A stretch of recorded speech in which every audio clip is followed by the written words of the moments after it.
नमस्कार। कृषि समाचारों के आज के अंक में आप सभी का स्वागत है। सबसे पहले नजर आज की खास खबरों पर। ब्रांडेड खाद्य तेलों का न्यूनतम निर्यात मूल्य घटा, कम हुई चीनी की मिठास। अच्छे उत्पादन से दुनिया भर में खाद्य पदार्थों के दाम घटे। कपास के भाव में तगड़ी तेजी। एक ही पौधे से मिलेगा हरा चारा और गेहूं। और प्रधानमंत्री कृषि सिंचाई योजना पर होंगे 1000 करोड़ रुपए खर्च। अब कृषि समाचार विस्तार से। सरकार ने 5 किलो तक के उपभोक्ता पैक में ब्रांडेड खाद्य तेल का न्यूनतम निर्यात मूल्य घटाकर $900 प्रति टन कर दिया है। इस कदम से खाद्य तेल निर्यात को गति मिलेगी। इससे पहले MEP $1100 प्रति टन था। विदेश व्यापार महानिदेशालय ने एक अधिसूचना में कहा, 5 किलो तक के ब्रांडेड उपभोक्ता पैक वाले खाद्य तेल का MEP कम कर $900 प्रति टन कर दिया गया है। देश खाद्य तेल की अपनी जरूरत का 50% आयात से पूरा करता है। थोड़ी मात्रा में मूंगफली, सूर्यमुखी और रेपसीड का तेल निर्यात किया जाता है। चीनी के दाम लगातार गिरने की वजह से चीनी मिलों और कारोबारियों के लिए इसकी मिठास गायब होती जा रही है। अधिक उत्पादन से चीनी के दाम लगातार टूट रहे हैं। वायदा बाजार में चीनी 2650 रुपए प्रति क्विंटल पर आ गई है, जबकि हाजिर बाजार में भाव 2700 रुपए क्विंटल के आसपास आ गए हैं। पिछले 2 महीनों में चीनी की कीमतें करीब 150 रुपए प्रति क्विंटल घटी है। हाजिर बाजार में शुगर M के भाव टूटकर 2860 रुपए प्रति क्विंटल हो गए हैं, जबकि शुगर S के दाम गिरकर 2700 रुपए प्रति क्विंटल के आसपास आ गए हैं। कीमतों में लगातार गिरावट की वजह अधिक उत्पादन और कमजोर विदेशी मांग बताई जा रही है। भारतीय चीनी मिल संघ के आंकड़ों के मुताबिक इस साल चीनी का उत्पादन करीब 15% ज्यादा हुआ है। 31 जनवरी तक देश में करीब 135 लाख टन चीनी का उत्पादन हुआ है, जबकि पिछले साल इस अवधि में 117 लाख टन चीनी का उत्पादन हुआ था। चालू सीजन के दौरान जबरदस्त उत्पादन और स्टॉक के चलते भरपूर आपूर्ति के दम पर जनवरी में दुनिया भर में खाद्य पदार्थों की कीमतों में गिरावट दर्ज की गई। संयुक्त राष्ट्र के खाद्य एवं कृषि संगठन द्वारा जुटाए गए आंकड़ों के मुताबिक खाद्य मूल्य सूचकांक 1.9% के गिरावट के साथ 182.7 अंकों के स्तर पर आ गया। गिरती कीमतें वर्ष 2015 में उच्च वैश्विक अनाज उत्पादन को दर्शाती हैं। अनुमान के मुताबिक दुनिया भर में करीब 2.5 अरब टन खाद्यान्न उत्पादन की उम्मीद है। वर्ष 2015 में फसलों का शुरुआती अनुमान सकारात्मक है। वर्ष 2015 की सर्दियों के मौसम में उत्तरी गोलार्ध में गेहूं की फसल की बुआई का काम शानदार मौसम के चलते पूरा हो गया। वर्ष 2015 की मक्के की फसल की दशाएं भी दक्षिणी गोलार्ध में संतोषजनक रही हैं। हालांकि कीमतें कम होने की वजह से दक्षिण अमेरिका में बुआई में कुछ गिरावट आई है। चावल के लिए दक्षिण अमेरिका और श्रीलंका में अत्यधिक बरसात के कारण फसल में कुछ दिक्कतें पेश आई हैं। FAO के अध्ययन के मुताबिक ऑस्ट्रेलिया में चावल का इलाका सूखे की वजह से प्रभावित हुआ। भारत की ओर से कपास निर्यात पर प्रतिबंध लगाए जाने से अमेरिका में कपास के भाव में तेजी दर्ज की गई। इस कदम से चीनी खरीदारों के अमेरिकी बाजार की ओर रुख करने की आशंका का सीधा असर कपास के भाव पर होता दिख रहा है। दुनिया के दूसरे सबसे बड़े कपास निर्यात तक भारत ने घरेलू जरूरतें पूरी करने के उद्देश्य से कपास के निर्यात पर तत्काल प्रभाव से अगले आदेश तक प्रतिबंध लगा दिया। पशुओं के हरे चारे का संकट दूर करने की दिशा में भारतीय कृषि अनुसंधान केंद्र पटना ने शोध शुरू किया है। इसका पहला परिणाम सार्थक निकला है। उत्तराखंड, जम्मू कश्मीर और हिमाचल प्रदेश के पहाड़ी क्षेत्रों में बोए जाने वाले मल्टी कट यानी बीच में ही काटी जाने वाली गेहूं की प्रजाति बिहार के मैदानी क्षेत्रों में शुरू करने पर यह शोध केंद्रित है। शोध सफल हुआ तो किसान गेहूं की खेती में पशुओं के लिए पर्याप्त चारा और परिवार के लिए पर्याप्त गेहूं पैदा कर सकेंगे। विवेकानंद पर्वतीय कृषि अनुसंधान केंद्र अल्मोड़ा द्वारा तैयार गेहूं की प्रजाति VL 829 और VL 616 को ICAR पटना के परिसर में लगाया गया है। गेहूं की इस प्रजाति के बीज लगाने के 50 दिन बाद पशुओं के चारे के लिए इस फसल को जमीन से 4 इंच ऊंचाई तक छोड़ काटा जा चुका है। प्रति हेक्टेयर 80 क्विंटल के करीब चारा मिला। अब गेहूं के पौधे फिर से बढ़ रहे हैं। देश के हर गांव तक सिंचाई सुविधा पहुंचाने के लिए केंद्र सरकार 1000 करोड़ रुपए की सिंचाई योजना की शुरुआत करने जा रही है। इसमें विभिन्न मंत्रालयों की ओर से चलाई जाने वाली योजनाओं को शामिल किया जाएगा। योजना में एक सक्रिय सालाना कोष आवंटन पद्धति भी अपनाई जाएगी। इसके तहत राज्यों को सिंचाई क्षेत्र के लिए अधिक धन आवंटित करने का अधिकार होगा।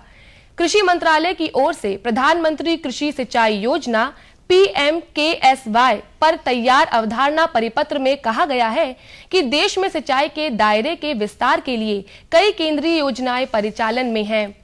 कृषि मंत्रालय के परिपत्र में कहा गया है कि परियोजनाओं को राज्य स्तर की परियोजना स्क्रीनिंग समिति द्वारा जांचा जाएगा। इस सिंचाई योजना से निश्चित तौर पर किसानों को सर्वाधिक लाभ होगा और नदियों को जोड़ने से वेस्ट पानी को बचाया जा सकेगा। अफ्रीकी और एशियाई देशों के किसानों और कृषि अधिकारियों का प्रतिनिधिमंडल पिछले दिनों बाराबंकी जिले के प्रगतिशील किसान रामशरण वर्मा की खेती देखने उनके गांव दौलतपुर पहुंचा। दल में सम्मिलित लोगों और रामशरण के बीच लंबी मंत्रणा हुई, जिसमें यह तथ्य निकल कर आया कि भारत में अन्य देशों के मुकाबले कृषि उत्पादन लागत बेहद कम है और मजदूरी पर आने वाली लागत भी कम आती है। प्रतिनिधिमंडल ने बताया कि अफ्रीका में गेहूं का उत्पादन मात्र 25 क्विंटल प्रति हेक्टेयर है। धान की खेती ना के बराबर होती है। कृषि और औद्यानिक फसलों के दाम भारत के मुकाबले कई गुना अधिक हैं। किसान भाइयों, कृषि समाचारों के बाद आइए अब जानकारी लेते हैं प्रदेश की प्रमुख मंडियों के ताजा मंडी भावों की।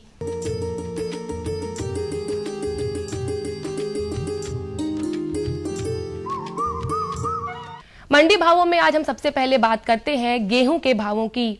लखनऊ की मंडी में 1620 रुपए, कानपुर की मंडी में 1660 रुपए, फैजाबाद की मंडी में 1580 रुपए और वाराणसी की मंडी में 1630 रुपए प्रति क्विंटल रहा। बात अगर चावल के भावों की करें तो लखनऊ की मंडी में 2000 रुपए, कानपुर की मंडी में 1935 रुपए, फैजाबाद की मंडी में 1945 रुपए और वाराणसी की मंडी में 2050 रुपए प्रति क्विंटल रहा।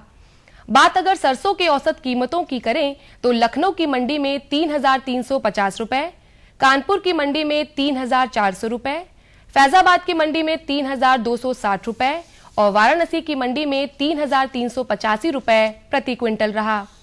सब्जियों में टमाटर पर नजर डालें तो लखनऊ की मंडी में 900 रुपए, कानपुर की मंडी में 840 रुपए, फैजाबाद की मंडी में 770 रुपए और वाराणसी की मंडी में 850 रुपए प्रति क्विंटल रहा। इसी तरह प्याज के भावों की बात करें तो लखनऊ की मंडी में 1425 रुपए, कानपुर की मंडी में 1570 रुपए, फैजाबाद की मंडी में 1840 रुपए और वाराणसी की मंडी में 1520 रुपए प्रति क्विंटल रहा। और अब एक नजर आलू के औसत भावों पर। लखनऊ की मंडी में 680 रुपए, कानपुर की मंडी में 610 रुपए, फैजाबाद की मंडी में 650 रुपए और वाराणसी की मंडी में 675 रुपए प्रति क्विंटल रहा। एक नजर हरी मटर की औसत कीमतों पर भी। लखनऊ की मंडी में 1500 रुपए, कानपुर की मंडी में 1610 रुपए, फैजाबाद की मंडी में 1530 रुपए और वाराणसी की मंडी में 1560 रुपए प्रति क्विंटल रही। फलों में पपीते के भावों पर गौर करें तो लखनऊ की मंडी में 1875 रुपए, कानपुर की मंडी में 1940 रुपए, फैजाबाद की मंडी में 1910 रुपए और वाराणसी की मंडी में 2100 रुपए प्रति क्विंटल रहा। तो किसान भाइयों, ये थे आज के कृषि समाचार और औसत मंडी भाव। अगले अंक में हम फिर आपके लिए लेकर आएंगे कृषि जगत से जुड़ी नई नई जानकारियां। और बताओ। बस। अरे ये क्या भैया जी, बस इतनी सी रासायनिक खाद? किसानी छोड़ रहे हो क्या? किसानी नहीं, नादानी छोड़ रहे हैं। मिट्टी की जांच कराई है। अब तो लालाजी जितनी जरूरत है उतने ही उर्वरक खेत में डालेंगे। हाँ किसान भाई आज ही अपने जिले की नजदीकी भूमि परीक्षण प्रयोगशाला में मिट्टी की जांच जरूर करवाएं और मिट्टी में पोषक तत्व, नमी व पौधे के विकास को देखते हुए केवल जरूरत के अनुसार ही पोषक तत्व डालें। और हाँ, मिट्टी में गंधक, जस्ता, बोरोन जैसे सूक्ष्म पोषक तत्वों का पता लगाना भी न भूलें। उर्वरक और जैविक खाद के सही उपयोग से भूमि का उपजाऊपन बनाए रखें, उत्पादकता बढ़ाएं, खर्चा घटाएं और बहुमूल्य विदेशी मुद्रा बचाने में भी सहयोग दें। और हाँ, धीमी गति से नाइट्रोजन उपलब्ध कराने वाले उर्वरकों जैसे नीम लेपित यूरिया को प्राथमिकता दें और यूरिया का पत्तों पर छिड़काव करें। अरे वाह, तू तो सचमुच समझदार हो गया रे। अधिक जानकारी के लिए संपर्क करें जिला कृषि अधिकारी या किसान कॉल सेंटर। अम्मा खाना दे दो ना। सबर कर गोलू, अभी दाल नहीं गली है। तू फिक्र ना कर गोलू की अम्मा, अब की बार अपनी दाल खूब गलेगी। क्या मतलब जी? अब की बार NFSM के तहत दाल की पैदावार को बढ़ाने के तरीकों को दिखाने के लिए देश में 1000 क्षेत्र चुने गए हैं, जिसमें हमारा इलाका भी आ गया है। पर इससे हमें क्या फायदा? हमें 5 एकड़ खेती के लिए खाद और कीटनाशक के अलावा बढ़िया बीजों की एक मिनी किट भी मिलेगी। इतनी दाल का करेंगे क्या जी? अरे भगवान, सरकार ने दलहन का समर्थन मूल्य भी खूब बढ़ा दिया है और इनकी खरीद का भी पूरा इंतजाम कर लिया है। इससे आमदनी बढ़ेगी और फिर हमारा गोलू अच्छे स्कूल में जाकर के कृषि वैज्ञानिक बनेगा। हाँ जी जी जी। किससे बात कर रहे थे इतना हंस हंस कर? किसान कॉल सेंटर में विशेषज्ञ से खेती के बारे में सलाह ले रहा था। सुबह भी रात को भी? किसान कॉल सेंटर सुबह 6 बजे से रात को 10 बजे तक खुलता है। रविवार को भी? साल के 365 दिन खुलता है। पर तुम ये सब क्यों पूछ रही हो? मैं तो कुछ और ही समझी थी। कृषि संबंधी समस्याओं का अपनी भाषा में तुरंत समाधान पाने के लिए पूरे भारत में किसी भी फोन से राष्ट्रीय हेल्पलाइन नंबर 1800-1801-551 पर संपर्क करें। आज तो वसूली करके ही जाऊंगा। घनश्याम, अरे ओ घनश्याम। वो तो स्कूल गए हैं। स्कूल गया है। अरे बहाना तो ढंग का बनाती। हाँ लाला, मैं स्कूल ही गया था, फार्म स्कूल, जहाँ किसानों को सिखाई जाती है खेतों में पैदावार बढ़ाने की हर बात, जैसे मिट्टी के हिसाब से सही खाद, बढ़िया बीज और जरूरत के मुताबिक कीटनाशक, ताकि कम लागत में अधिक मुनाफा। ये पकड़ लाला, तेरा हिसाब साफ।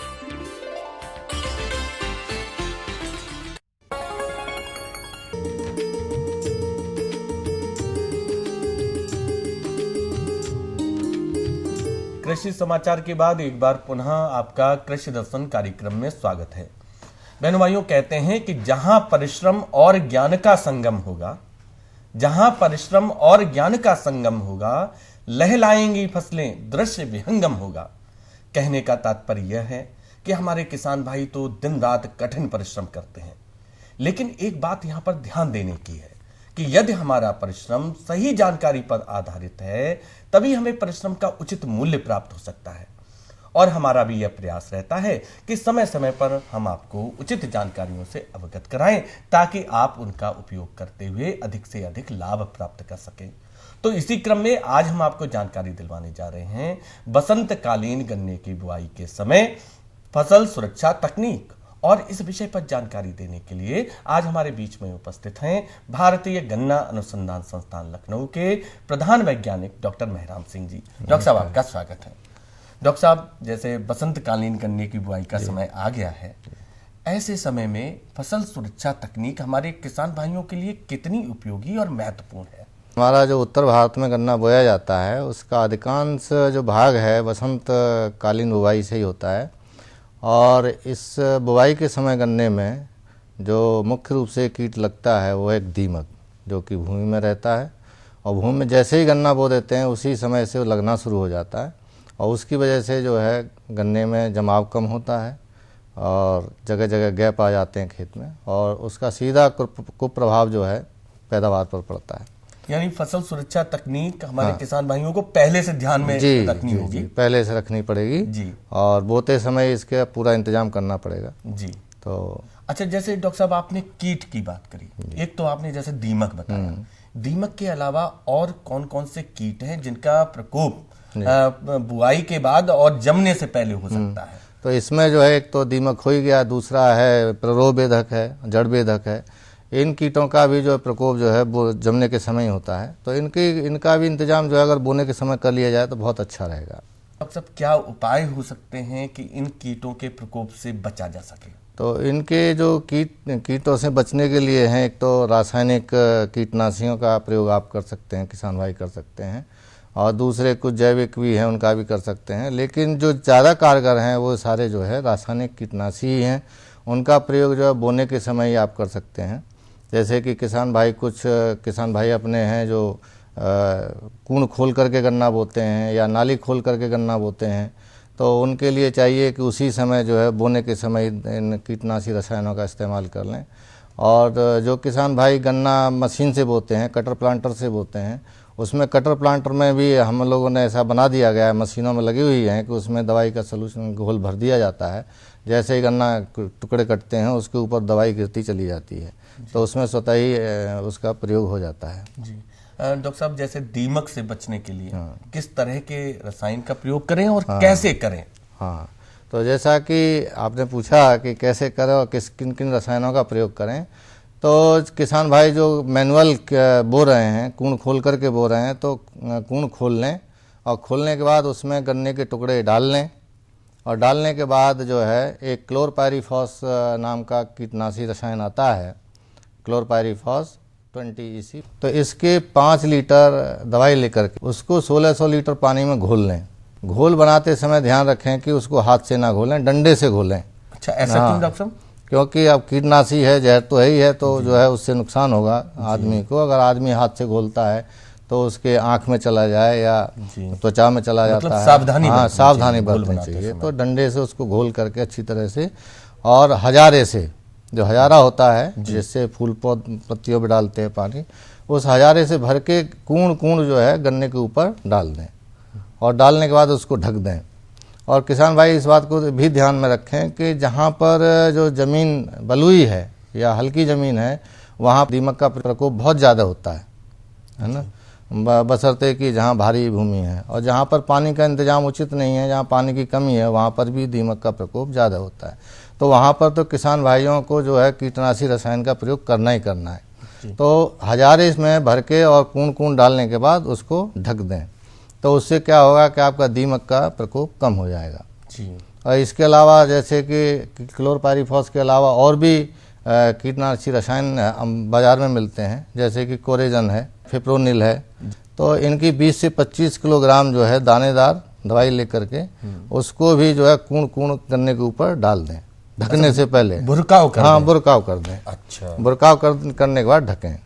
जी हाँ, तो ये इस तरह से इसको प्रकोप कम किया जा सकता है। अच्छा डॉक्टर साहब, आपने ये दीमक से बचने के लिए जी, बताया। जी। और जो जड़ भेदक है, प्ररोह भेदक है, इनसे कैसे बचा? हाँ, इनका भी जो है, जो हमने अभी जो बुवाई के समय जो कीटनाशी रसायन का प्रयोग कर रहे हैं, तो इनका असर जो है उस पर प्ररोह भेदक पर भी पड़ता है और जड़ भेदक पर भी पड़ता है। अच्छा, तो यही रसायन, हाँ, यही रसायन इनका इनका भी करने से हाँ, जो और हमारे जड़ भेदक हैं या प्ररोह भेदक हैं, इनसे भी बचा जा सकता है। जी, बचा जा सकता है। अच्छा, डॉक्टर साहब, ये तो बात थी कीटों की। जी। रोग भी हमारी फसल को बहुत प्रभावित करते हैं, तो अब हमें बुआई के समय ही कौन सी ऐसी बातें हैं जिनको ध्यान में रखना है जिससे इन रोगों से बचा जा सके, और कौन कौन से रोग हो सकते हैं? जी जी, ऐसा है कि गन्ने में करीब 6-7 बीमारियां हैं जो कि लगती हैं, जिसमें से लाल सड़न रोग जो है सबसे खतरनाक होता है। कई बीमारियां लगती हैं, लेकिन जो मुख्य रूप से जो नुकसान करती हैं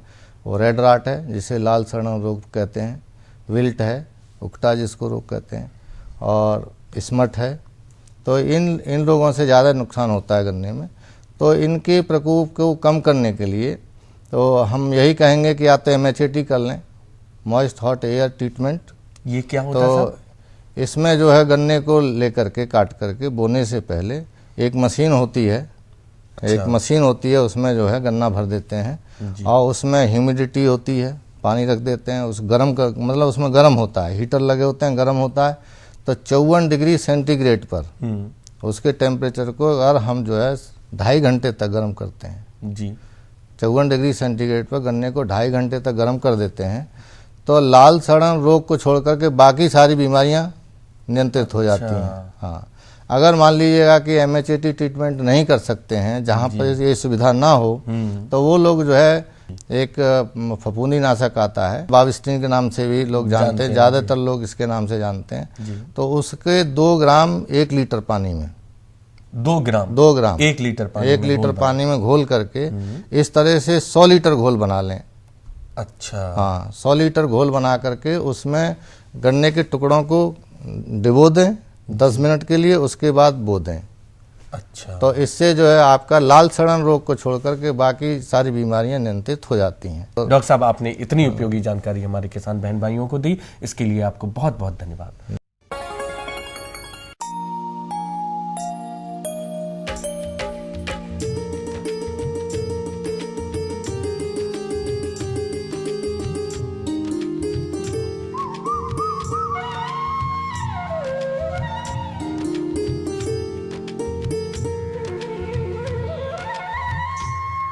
नमस्कार।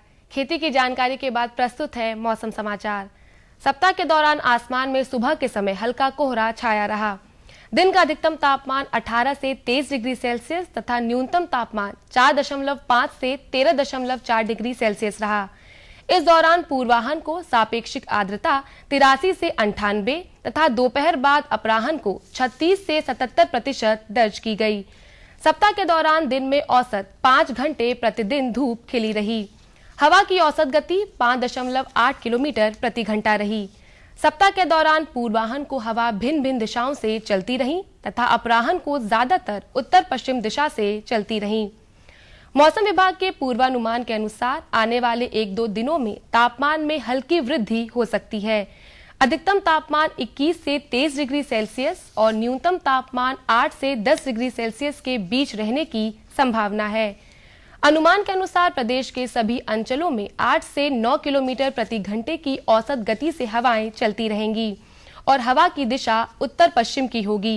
इस सप्ताह तापमान बढ़ने की संभावना को देखते हुए किसान भाइयों को सलाह है कि भिंडी की अगेती बुआई हेतु A4, परबनी क्रांति, अर्का अनामिका आदि किस्मों की बुआई हेतु खेतों को पलेवा कर देसी खाद डालकर तैयार करें। बीज की मात्रा 10 से 15 किलोग्राम प्रति एकड़ रखें। रबी फसलों एवं सब्जियों में मधुमक्खियों का बड़ा योगदान है क्योंकि यह परागन में सहायता करती हैं। जितना संभव हो मधुमक्खियों के पालन को बढ़ावा दें तथा दवाइयों का छिड़काव सर्दी के मौसम में सुबह या शाम के समय ही करें। मौसम को ध्यान में रखते हुए गेहूं की फसल में रोगों विशेषकर रतुआ की निगरानी करते रहें। काला, भूरा अथवा पीला रतुआ आने पर फसल में डाइथेन M45 2.5 ग्राम प्रति लीटर पानी का छिड़काव करें। गेहूं की फसल में यदि दीमक का प्रकोप दिखाई दे तो किसान भाई क्लोरपाइरीफास 1 लीटर प्रति 50 किलोग्राम बालू में मिलाकर खेत में शाम को छिड़क दें और सिंचाई करें। तापमान को मद्देनजर रखते हुए किसान भाइयों को सलाह है कि कद्दू वर्गीय सब्जियों, मिर्च, टमाटर, बैंगन आदि की बुवाई करें तथा टमाटर, मिर्च, कद्दू वर्गीय सब्जियों की तैयार पौधों की रोपाई कर सकते हैं। बीजों की व्यवस्था किसी प्रामाणिक स्रोत से करें। इस मौसम में किसान सरसों में चेपा कीट तथा सफेद चूर्ण रोग की निरंतर निगरानी करते रहें। चेपा कीट के अधिक पाए जाने पर रोगोर 2 ml प्रति लीटर या क्यूनाल फास 2 ml प्रति लीटर पानी में मिलाकर छिड़काव करें तथा सफेद चूर्ण रोग के लिए इंडोफिल M45 2 ml प्रति लीटर पानी में मिलाकर छिड़काव करें। तो किसान भाइयों, ये थे आज के मौसम समाचार। कुछ और नई जानकारियों के साथ हम फिर उपस्थित होंगे। तब तक के लिए हमें दीजिए अनुमति। नमस्कार।